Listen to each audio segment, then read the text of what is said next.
एक regular hexagon है, इस रेगुलर हेक्सागन में हर साइड ए के बराबर है। आपको नेट इलेक्ट्रिक फील्ड बताना कितना हो जाएगा इसमें सेंटर के ऊपर। एक काम करो, इस प्लस क्यू चार्ज से कितना होगा, किधर होगा इलेक्ट्रिक फील्ड, इस तरफ होगा ई का।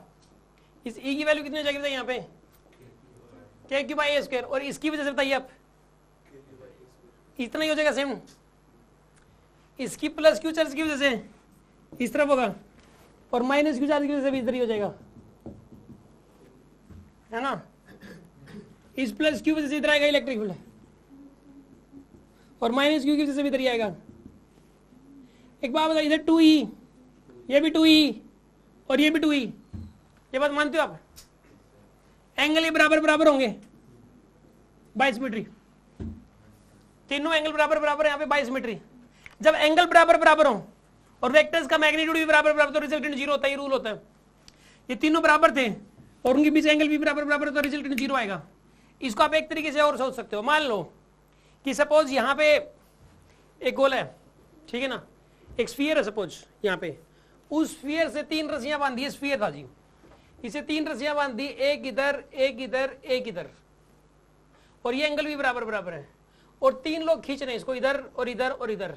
ये भी 100 न्यूटन का फोर्स लगा रहा है, ये भी 100 न्यूटन लगा रहा है, ये भी 100 न्यूटन लगा रहा है, तीनों ने बराबर बराबर फोर्स लगाया, खींचा ऐसे। ये किधर जाएगा? कहीं नहीं जाएगा, वहीं का वहीं रहेगा, नेट फोर्स इस पे 0 हो जाएगा। आ रही है बात समझ में आपको? ये वहीं का वहीं रहने वाला है। तो अगर यहाँ पे तीनों बराबर बराबर हो और एंगल भी बराबर बराबर हो तो रिजल्टेंट 0 होता है, ठीक है ना। इसको सोचने का एक और तरीका है कि आप एक काम कर सकते थे, इन दोनों के कंपोनेंट ले लो पहले, ठीक है ना, और रिजल्टेंट निकाल लो। वो थोड़ा बहुत वेक्टर्स का पार्ट आ जाएगा फिर इसके अंदर, ठीक है ना। वो जिनको वेक्टर्स आता है वो कर पाएगा उसको। ये वाला एंगल तो पता ही है आपको 60 डिग्री, कितना एंगल है ये वाला? 60 है, ये भी 60। हाँ, इन दोनों का रिजल्टेंट ले लो। ई और ई का रिजल्टेंट कितना हो जाएगा? एंगल तो 120 है, ई और ई का रिजल्टेंट कितना हो गया? ई 2e थोड़ा हो गया यार, ई हो गया, ये 2e कौन कर रहा है? ई का, इस ई का और इस ई के बीच का एंगल कितना है यहाँ पे? 120 है। तो इसी और इसी का रिजल्टेंट कितना आएगा? ये अच्छा 2e था, ये कह रहे हो क्या आप? ये अच्छा फिर ठीक है,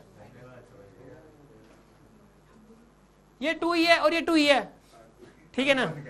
इन दोनों का जो रिजल्टेंट है वो कितना आएगा यहाँ पे?